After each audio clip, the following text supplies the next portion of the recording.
चलिए आज हम पढ़ते हैं क्लास 6 की एनसीईआरटी का चैप्टर फर्स्ट प्रारंभिक कथन क्या कब और कैसे।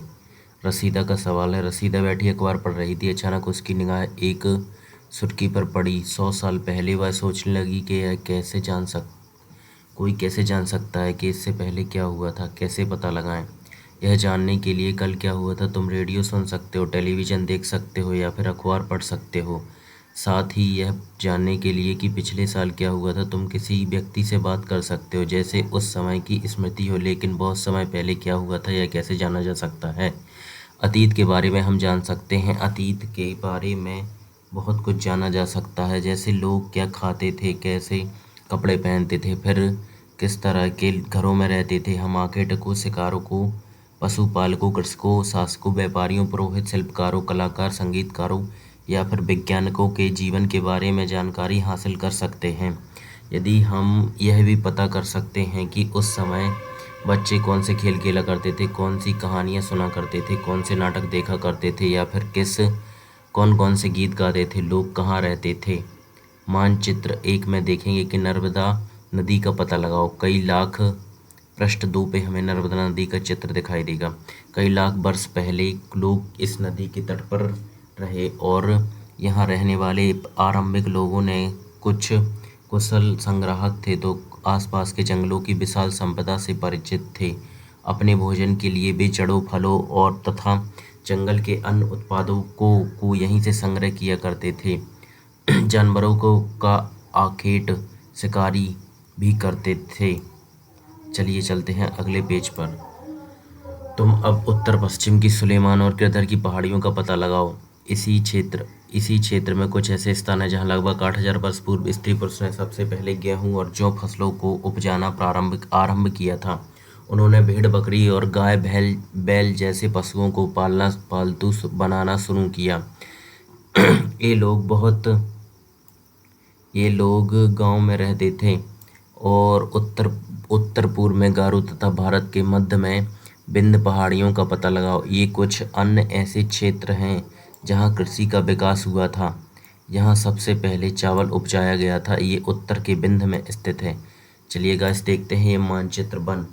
आप लोग जैसे देख सकते हैं कि ये कुछ नदियाँ इसमें दिखाई दे रही है। हिमालय, गंगा नदी और ये नर्मदा, और ये है गारो की पहाड़ियाँ और यह बंगाल की खाड़ी। यानी कि मानचित्र दिखाया गया है भौगोलिक स्थिति से भारत का। चलते हैं आगे की ओर और देखिए ये मानचित्र का पैमाना दिया गया है, नहीं दिया गया है। चलते हैं आगे। ये जैसे कि आप देख सकते हैं ये न्यू एनसीईआरटी है। मानचित्र सिंधु तथा अन्य सहायक नदियों का पता लगाने का प्रयास करो। सहायक नदियाँ कहाँ उन्हें कहते हैं जो एक से या बड़ी नदियों से मिलकर बनाई जाती है। लगभग 4700 वर्ष पूर्व इन्हीं नदियों के बारे में कुछ आरंभिक नगर फले फूले यानी कि विकसित हुए।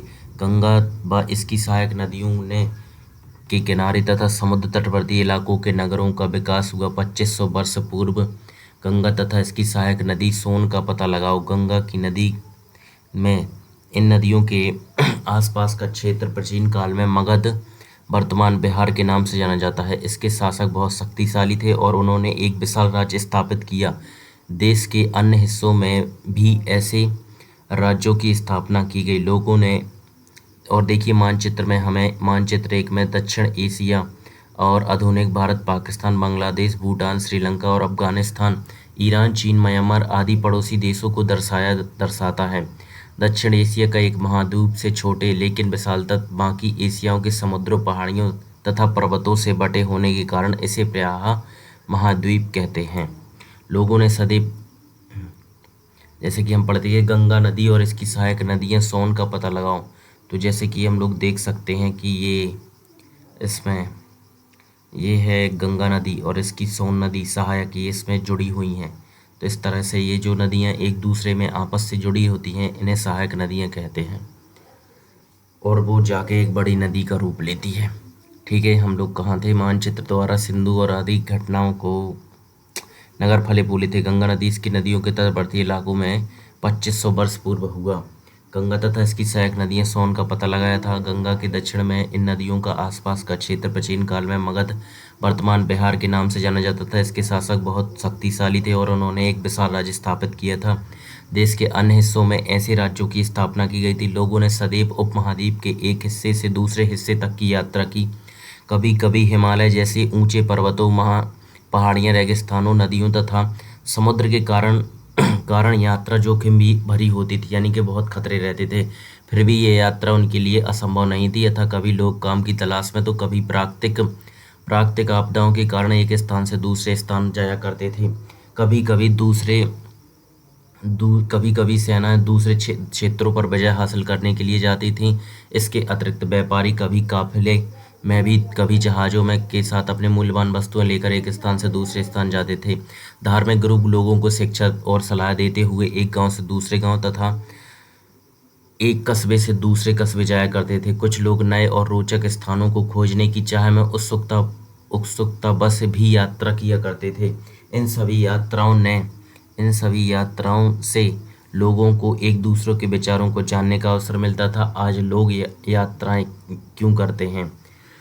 अब फिर से मानचित्र एक को देखो। पहाड़ियाँ, पर्वत और समुद्रों तथा महाद्वीपों की प्राकृतिक सीमा का निर्माण करते हैं। हालांकि लोगों के लिए इन सीमाओं को पार करना आसान नहीं था, फिर भी जिन्होंने चाहा वे ऐसा कर सके। वे पर्वतों की ऊंचाई को छू सके तथा गहरे समुद्रों को पार कर सके। महाद्वीपों के बाहर में भी कुछ लोग यहाँ पर आए और यहीं बस गए। चलिए देखते हैं कि एक मानचित्र को। पर्वत और पहाड़ियाँ देखिए, ये पहाड़ियाँ हैं कुछ और ये पर्वत हैं। पर्वत कहाँ है? देखिए, ये थार का मरुस्थल है। इस तरीके से दक्कन का पठार है, बंगाल की खाड़ी है, ये हिमालय पर्वत है। इस तरीके से हम देख सकते हैं। देखिए, ये है हिमालय पर्वत, सॉरी गाइस, ये है हिमालय पर्वत। तो इस तरह से जिसने चाहा वो समुद्र की गहराइयों को भी पार कर लिया, जैसे कि हम पढ़ रहे थे उसमें। चलते हैं हम वहीं पे, कहाँ थे? हाँ, कि इस ऊंचाइयों को छूकर और गहरे समुद्रों को पार कर सकें। प्रारंभिक कथन कब और कहाँ और कैसे? चलिएगा, इस चलते हैं अगले पेज की ओर। इस आवागमन ने हमारी संस्कृति परंपराओं को समृद्ध किया। कई सौ वर्ष से लोग पत्थरों को तराशने, संगीत रचने, यहाँ तक कि भोजन बनाने के नए तरीके के बारे में एक दूसरे से विचारों को अपनाते रहे हैं।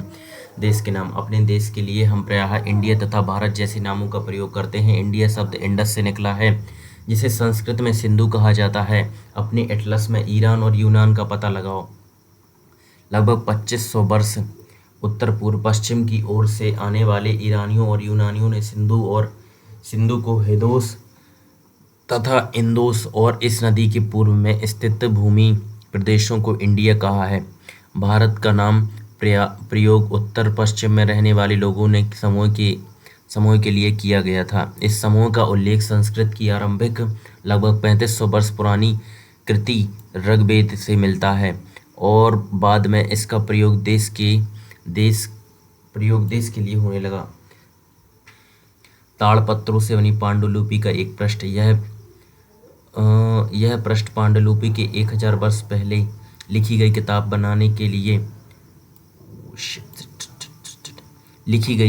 बनाने के लिए ताड़ के पत्तों को काटकर उन्हें अलग अलग हिस्सों में एक साथ बांध दिया जाता था। भुर्ज पेड़ों की छाल में ऐसी बनी इसी के एक पांडुलिपि को तुम यहाँ देख सकते हो। चलिए गाइस, हमको थोड़ी देर बाद पांडुलिपि लिखी हुई मिलेगी। चलिए पढ़ते हैं आगे। अतीत के बारे में कैसे जानें? अतीत की जानकारी को हम कई तरीकों से प्राप्त कर सकते हैं। इनमें से एक तरीका है अतीत की लिखी पुस्तकों को ढूंढना और पढ़ना। ये पुस्तकें हाथ से लिखी होने के कारण पांडुलिपि कही जाती हैं। अंग्रेजी में पांडुलिपि के लिए प्रयुक्त होने वाला शब्द है मैन्युस्क्रिप्ट। शब्द लैटिन भाषा मेनू, जिसका हाथ से लिखना है। ये पांडुलिपि प्रायः ताड़पत्रों तथा हिमालय क्षेत्र में उगने वाले भुर्ज नामक पेड़ों की छाल में विशेष तरीके से तैयार भोजपत्र पर देख सकते हैं आप लोग। ये है पांडुलिपि किस तरीके से लिखी हैं, और ये भुर्ज के यानी कि पेड़ की छालों के ऊपर पांडुलिपि लिखी हैं। देख लीजिएगा, इसे इस तरह की होती हैं। और चलते हैं आगे पेज की ओर। इतने वर्षों में इनमें से कई पांडुलिपियों को कीड़े खा लिया था, कुछ नष्ट कर दी गई। फिर भी ऐसी कई पांडुलिपियां आज भी उपलब्ध हैं। कई पांडुलिपियां मंदिरों और बिहारों से प्राप्त होती हैं। इन पुस्तकों में धार्मिक मान्यताओं व व्यवहारों, राजाओं के जीवन, औषधियों तथा विज्ञान आदि सभी प्रकार के विषयों की चर्चा मिलती है। इसके अतिरिक्त हमारे यहाँ महाकाव्य, कविताएं तथा नाटक भी हैं। इनमें से कई संस्कृत में लिखे हुए मिलते हैं, जबकि अन्य प्राकृतिक और तमिल में हैं। प्राकृतिक भाषा का प्रयोग आम लोग करते हैं। हम अभिलेखों का भी अध्ययन कर सकते हैं। ऐसे लेख पत्थर अथवा धातु जैसी अपेक्षाकृत कठोर सतह पर उत्कीर्ण किए जाते हैं, उत्कीर्ण किए गए मिलते हैं। सॉरी गाइस, हाँ, उत्कीर्ण किए गए मिलते हैं। कभी कभी शासक अथवा अन्य लोग अपने आदेशों को इस तरह उत्कीर्ण करवाते हैं ताकि लोग उन्हें देख सकें, पढ़ सकें और उनका पालन कर सकें। कुछ इस तरह के कुछ अन्य प्रकार के अभिलेख भी मिलते हैं जिनमें राजाओं और रानियों सहित अन्य स्त्री पुरुष ने भी अपनी कार्यों के विवरण उत्कीर्ण करवाए हैं। उदाहरण के लिए प्रायः शासक लड़ाइयों में अर्जित विजयों का लेखा जोखा रखा करते थे। चलिए गाइस, देखते हैं। लगभग 2500 वर्ष पुराना यह अभिलेख, यानी कि जो हम देख रहे हैं, ये लगभग 2500 वर्ष पुराना अभिलेख वर्तमान अफगानिस्तान के कंधार से प्राप्त हुआ था। यह अभिलेख अशोक नामक शासक के आदेश पर उत्कीर्ण करवाया गया था। इस शासक के विषय से तुम अध्याय 7 में पढ़ोगी, यानी कि जो कम्युनिकेशन कर रहे हैं उनमें बता रहा है कि अध्याय 7 में पढ़ोगी। जब हम कुछ लिखते हैं या तब हम किसी लिपि का प्रयोग करते हैं। लिपियां अक्षरों तथा संकेतों से बनी रहती हैं। जब हम कुछ बोलते हैं अथवा पढ़ते हैं तब हम एक भाषा का प्रयोग करते हैं। यह लेख इस क्षेत्र के प्रयुक्त होने वाली यूनानी तथा आरमेइक नामक 2 भिन्न लिपियों तथा भाषाओं में है। चलिए गाइस, क्या तुम बता सकती हो कि कठोर सतह पर लेख लिखवाने से क्या लाभ होते हैं? ऐसा करवाने से क्या क्या कठिनाइयाँ आती हैं? इसके अतिरिक्त अन्य कई वस्तुएं अतीत में बनी और प्रयोग में लाई जाती थीं। ऐसी वस्तुओं का अध्ययन करने वाला व्यक्ति पुरातत्वविद कहलाता है। पुरातत्वविद पत्थर और ईंटों से बनी इमारतों के इमारतों के अवशेष, चित्रों तथा मूर्तियां। प्रारंभिक कथन, इस लेसन का नाम है कब और कहाँ कैसे। चलिए गाइस, अगले पेज के ऊपर चलते हैं अपन। बाएं एक प्राचीन नगर में प्राप्त पात्र। इस तरह के पात्रों का प्रयोग 4700 वर्ष पूर्व होता था। दाएं एक पुराना चांदी का सिक्का। ये चलिए गाइस, इस तरह के सिक्कों का प्रयोग लगभग 2500 वर्ष पूर्व होता था। हमारे यहाँ आज प्रयोग में आने वाले सिक्कों से हम यह सिक्का कैसे भिन्न है? जैसे कि अभी हमने पढ़ा था कि इसके अतिरिक्त अन्य वस्तुओं और अतीत में बनी प्रयोग में लाई जाने वाली ऐसी वस्तुओं का अध्ययन करने वाले व्यक्ति को पुरातत्वविद कहते हैं। पुरातत्वविद पत्थर और ईंटों से बनी इमारतों के अवशेष, मूर्ति तथा मूर्तियों का अध्ययन करते हैं। वे औजार, हथियार, बर्तन, आभूषणों तथा सिक्कों की प्राप्ति के लिए छानबीन अथवा खुदाई भी करते हैं। इनमें से कुछ वस्तुएं पत्थर, पकी मिट्टी तथा कुछ वस्तुओं धातु की बनी हो सकती हैं। ऐसे तत्व कठोर तथा जल्दी नष्ट न होने वाले होते हैं। पुरातत्वविद जानवरों, चिड़ियों तथा मछलियों की हड्डियां ढूंढते हैं और इसमें से उन्हें यह जानने में भी मदद मिलती है कि अतीत में लोग क्या खाते थे। वनस्पति के अवशेष बहुत मुश्किल से बच पाते थे। आदि अन्न के दाने अथवा लकड़ी के टुकड़े जल जाते थे, वे जले हुए रूप में बचे रहते थे। क्या पुरातत्वविदों को बहुधा कपड़ों के अवशेष मिलते होंगे? पांडुलिपियां अभिलेख तथा पुरातत्वों से ज्ञात जानकारी के लिए इतिहासकार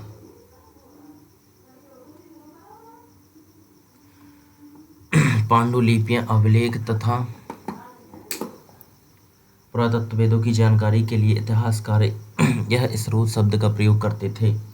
इतिहासकार उन्हें कहते थे जो अतीत का अध्ययन करते हैं। स्रोत से प्राप्त होते ही अतीत के बारे में पढ़ना बहुत रोचक हो जाता है, क्योंकि इन स्रोतों की सहायता से हम धीरे धीरे अतीत का पुनर्निर्माण करते जाते हैं। अतः इतिहासकार तथा पुरातत्वविद उन जासूसों की तरह हैं जो इन सभी स्रोतों का प्रयोग सुराग के रूप में कर अतीत को जानने का प्रयास करते हैं। चलिए गाइस आगे चलते हैं हम। अतीत एक या अनेक। क्या तुमने एक पुस्तक के शीर्षक हमारे अतीत पर ध्यान दिया है? यह अतीत शब्द का प्रयोग बहुवचन के रूप में किया गया है। इसे इसे ऐसा इस तथ्य की ओर ध्यान दिलाने के लिए किया गया है कि अलग अलग समूहों के लोग के लिए इस अतीत के अलग अलग मायने थे। उदाहरण के लिए पशुपालकों अथवा कृषकों का जीवन राजाओं तथा रानियों के जीवन से तथा व्यापारियों का जीवन शिल्पकारों के जीवन से बहुत भिन्न था। जैसे कि हम आज भी देखते हैं, उस समय की भी देश के अलग अलग हिस्सों में लोग अलग अलग व्यवहार और रीति रिवाजों का पालन करते थे। उदाहरण के लिए आज अंडमान द्वीप में अधिकांश लोग अपना भोजन मछलियां पकड़कर शिकार करते तथा फल फूल के संग्रह द्वारा प्राप्त करते हैं। इसके विपरीत शहरों में रहने वाले लोग खाद्य आपूर्ति के लिए अन्य व्यक्तियों पर निर्भर रहते हैं। इस तरह के भेद अतीत में विद्यमान थे। इसके विपरीत एक अन्य तरह का भेद है, उस समय का शासक अपनी विजयों का लेखा जोखा रखते थे। यही कारण है कि हम उस शासकों तथा उनके द्वारा लड़ी गई लड़ाइयों के बारे में काफ़ी कुछ जानते हैं, जबकि शिकारी मछुआरे संग्राहक कृषक पशुपालक जैसा आम आदमी प्रायः अपने कार्यों का लेखा जोखा नहीं रखते थे। पुरातत्व की सहायता से हमें उनके जीवन की जानने में मदद मिलती है। हालांकि अभी भी इनके बारे में कुछ बहुत जानना शेष है। तिथियों का महत्व। अगर कोई तुमसे तिथि के विषय में पूछे तो तुम शायद उस तारीख की माह वर्ष जैसे कि 2000 या इसी तरह का कोई वर्ष बताओगी। वर्ष की यह गणना ईसाई धर्म प्रवर्तक ईसा मसीह के जन्म की तिथि से की जाती है तथा 2000 वर्ष कहने का तात्पर्य ईसा मसीह के जन्म के वर्ष 2000 वर्ष के बाद है। ईसा मसीह के जन्म के पूर्व की सभी तिथियां ईसा पूर्व से पहले की रूप में जानी जाती हैं। इस पुस्तक में हम 2000 को अपना आरंभिक बिंदु मानते हुए वर्तमान में पूर्व की तिथियों का उल्लेख करेंगे। चलिए गाइस अगले। तिथियां, इतिहास और तिथियां। अंग्रेजी शब्द में बीसी, हिंदी में ईसा पूर्व का तात्पर्य बिफोर क्राइस्ट, ईसा पूर्व होता है। कभी कभी तुम तिथियों में पहले ईडी, हिंदी में ई इस लिखा पाती हो। इसका एनो डोमिन नाम दो लैटिन एनोडोमिन नामक दो लैटिन शब्दों से बना है। इसका तात्पर्य ईसा मसीह के जन्म के वर्ष से है। कभी कभी ईडी की जगह सीई तथा बीसी की जगह बीसीई का प्रयोग होता है।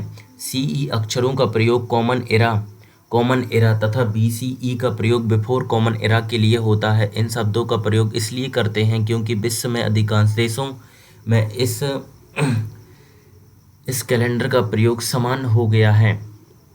भारत में तिथियों के इस रूप का प्रयोग लगभग 200 वर्ष पूर्व आरंभ हुआ था। कभी कभी अंग्रेजी के बीपी अक्षरों का प्रयोग होता है जिसका तात्पर्य बिफोर प्रेजेंट, वर्तमान से पहले है। पृष्ठ 3 पर दो तिथियां हैं, उनका पता लगाओ। इनके लिए तुम किस अक्षरों का प्रयोग करोगे?